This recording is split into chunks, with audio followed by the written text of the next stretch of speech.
Okay mga kababayan, Chris Ulo po at welcome back po ulit dito sa ating YouTube channel. Okay, ito mga kababayan, mga ka-analyze, bad news na naman. Ha? Para sa grupo ho ng mga DD shit, sa grupo ho, pamilya ho ng mga Duterte, na kung saan, may inilabas na naman hong ang ICC, may nilabas na naman hong desisyon about ho dito sa hinihiling or ifinail ho ng grupo ng mga Duterte para ho kay Digong. Ako, kawawa naman itong mga DD shit. Araw-araw na lang gulpi sa social media. Pati ba naman doon sa dahig sa ICC, gulpi pa rin. O kasi mga kababayan, itong grupo ho, itong defense team ng mga Duterte, hinihiling ho sa ICC na pagdating ho sa usaping jurisdiction, mag-inhibit or hindi dapat maging judge itong mga nandoon. May inilabas na hong desisyon ng ICC. Pakinggan ho natin mga kababayan itong balitang ito. Criminal Court is now in session. Rodrigo Roa Duterte.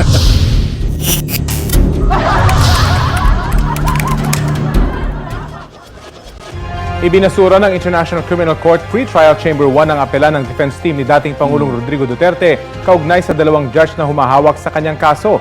Gate ng defense team dapat mag-excuse o bumitiw sa paglilitis ng kaso sina Judge Rain Alapini Gansu at Judge Socorro Flores Liera dahil sa nila'y perceived bias laban kay Duterte.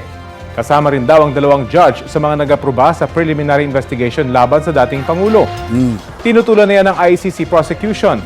Sa desisyon ng ICC Pre-Trial Chamber 1, pwede lang mag-excuse o bumitiw sa paglilitis ng kaso ang isang ICC judge kung siya mismo ang hihiling nito. Hindi raw yan pwedeng hilingin ng defense team o ng prosekusyon. Ayan, maliwanag ho mga kababayan, yung inapela ho ng defense team ni Digong na mag-inhibit or hindi dapat yun ang humawak ho ng kaso, case ni Digong, especially sa usaping jurisdiction. Binasura ho. Binasura ho ng ICC. Tanging West lang daw ho doon sa bansa nila ang po pwedeng magdesisyon yan. Nako mga taga-ICC, pagpasensyahan nyo na itong grupo ni Digong kasi kala nila 2016 to 2022 pa rin.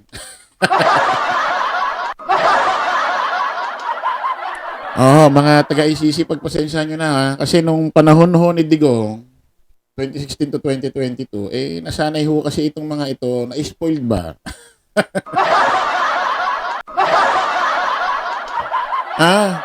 Na-spoiled ba? Bakit kasi nagmamarunong kayo, pinangungunahan ninyo? Hindi nyo nahawak yan, ibang bansa na yan. Hindi na Pilipinas yan, bakit parang mas gusto nyo kayo pa rin ang nasusunod?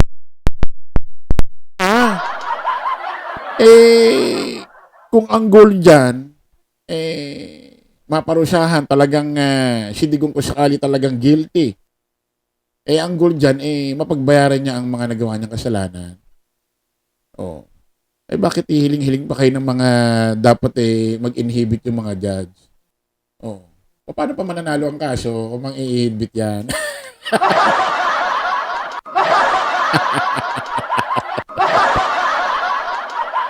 Mga kababayan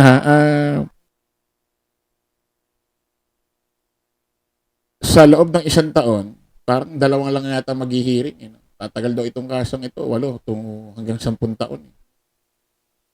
Pinakamabilis na raw, 2 taon. Pero malabo mangyari yun. Katulad niya yung 2025, ang hearing ulit ni Digong, September. So, parang mangyari, parang 2 beses lang sa 1 taon. Malabo mangyari 2 taon to. Pero, according kay Atty. Conti, pinakamabilis, 2 years. Pero may una siyang binanggit, 8 to 10 years. Ilang taon na ba si Digong ngayon? 80. Kaka-80 niya lang Marso So, kung tatagal ito ng 10 taon, 90 na siya?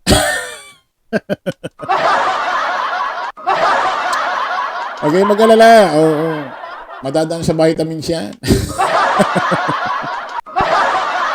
Ano? Oo. Meron pang isang balita rito, mga kababayan. Ito yung unang balita bago yun eh. Oo. Ito yung unang balita eh. About sa mga evidence. Ang dami kasi hinatag na ebidensya labang kay Digong. Na-disclose, ayan ha. Baka sabihin nyo AI.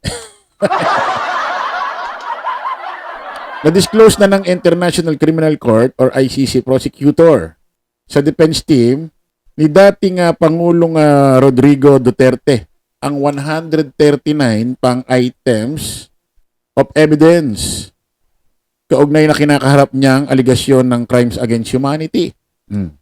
May na-disclose na raw ang ICC yung 139 pang items of evidence kaugnay na kinakaharap niyang aligasyon ng crime against humanity. Ayon ito sa communication na inihain ng Office of the Prosecutor sa pre-trial chamber nitong Lunes, Mayo 5. Una nang na-disclose ng ICC prosecutor ng 181 items of evidence sa defense team ni Duterte noong Marso. O 181 tapos 139. Aba, dami ah. Grabe, no? Actually, nagbasa ko ng mga comment. Grabe yung mga nag-comment dito. Grabe ho yung mga nag-comment dito eh. Actually, may ini-screenshot ako. Grabe naman kayo kay Digong. Hindi naman parang grabe naman yata yung... ito basahin natin. Sabihin natin yung pangalan. Baka sabihin, invento. Ito total, naka-public naman ito. Sabi ni Saver Alexis Castillo, makakauwi din yan, pero nasa garapo na lang.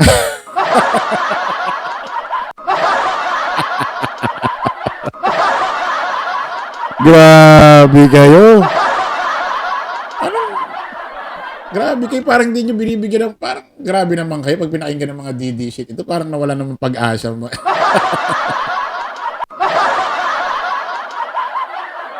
Grabe ito nag-comment to. Isabi makakauwi na lang si Digong pero nasa garapon. Bakit nasa garapon?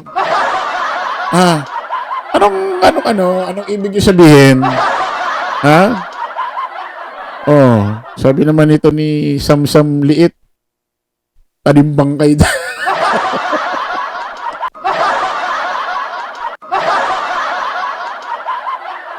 Anong tadimbang kay? Grabe itong isa sabi. Makakauwi din yan. Pero nasa garapon.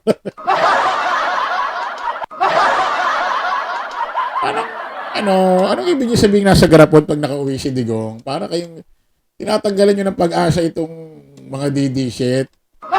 Lalong mawawala ng pag-asa ito eh. Tignan na. Nagtataka naman ako dito sa grupo nila Digong. Bakit gusto nilang mapauwi si Digong ibalik dito?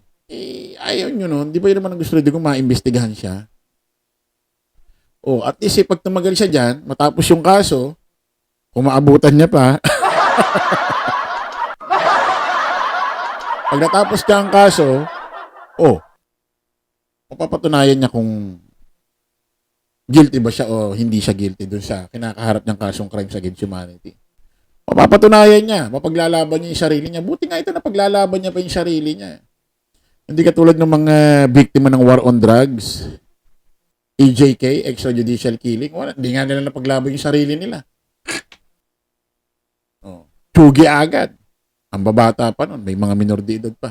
Buti nga ito, tumungtong pa ng 80. Swerte na nga nito ni Digong eh. Di ba? Kaya bakit ba gusto nyong iuwi? Hayaan nyo siya doon, mapatunayan niya may kasalanan siya o wala.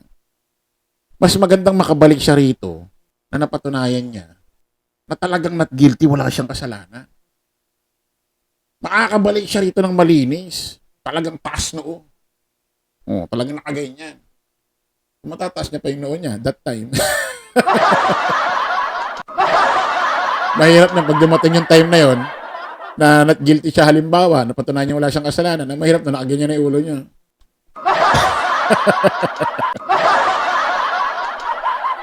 Kasi 80 na eh. 8 to 10 years daw eh. Ay sagad na natin, 10 years ang pinakamatagal. So 90 na si Digong. Ba, running for 100 ah. Ay, digong, sikapin mo makatungtong na 100 years old kasi may matatanggap daw sa government, di ba? 100K yata. Sayang din yan. Okay, maraming salamat po mga kababayan ha. Kita-kita ulit tayo sa panibagong vlog, panibagong live. Paalam po pa samantalang yung lingkod, Chris Ulo. Bye-bye po.